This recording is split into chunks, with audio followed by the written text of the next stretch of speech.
what you see behind me, the room, flowers, the ceiling, the image of me, all of that is an illusion. And what I want to talk about today is the persistence of the illusory world. How is it that after one awakens, the world doesn't disappear? Because I have, supposed to have seen the underlying truth of reality. The oneness that is beneath all of the apparent diversity and otherness. How does that happen? That learning that truth, when I go to bed at night and I wake up in the morning, why don't I see a different reality than the one you're looking at now, than the one I normally see? I thought with the truth of impermanence, the truth of no self, the truth of the quantum mechanics and the subatomic and atomic structures of all things that are material in the universe, that everything in form is made up of atoms. The thought process was basically, once I saw how there is this one unity, one unifying field of subatomic and atomic structures and all material things, that the reality I see every day ought to change. It should look differently than it apparently does look. It should look a little bit different. If not dramatically different, I don't have to see auras, vision or electric vision or X-ray vision, but the world should look differently, I thought, and it didn't. And that's because, as it turns out, that formless awareness, manifested as human being, learns about its formless nature through this body of ours, which is a biological form with the 5 senses and the thinking mind.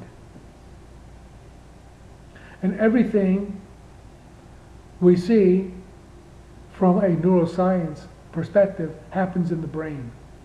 We really don't see this world. And it represents an image in our mind that we call the world. And the same with sound and feelings and sensations in the form of our body. All of this is a recreation, a representation, but we don't know it directly. That so long as we are incarnated as human beings, we're never going to see outside of this biological form. We are limited in what we see, hear, and taste and feel by the body that we have. And that means we're always going to be looking at representations of the world. Whatever the external world is, we're never going to directly know it. We're only going to experience it, be it. This is a confusing message to give you, because where's their encouragement for transformation, for becoming a better self, a more aware human being, a more conscious human being, living in a different world? No, you're going to live in the same world that you see, that you taste, that you feel every day. The only thing that really is going to be different is how you are in this world, your attitude towards the world. This is not the illusion of a hologram. There are no permanent things in the material world. Things that last a long time, perhaps, but they are always ever changing. The world is impermanent. And illusions are not so much illusions as temporary reality. Everything that you see is in a temporary state, is in a transitional state. I am in a transitional state. You are in a transitional state. We never remain the same. And one of those correctives you do in the mind, that I do in the mind, is not to assume that anything is going to last forever that is in form. And the relationships between individuals, that's totally alive and dynamic. It never remains the same. Love comes, love goes. Friendships come, friendships go. Some last longer than others, some shorter than others.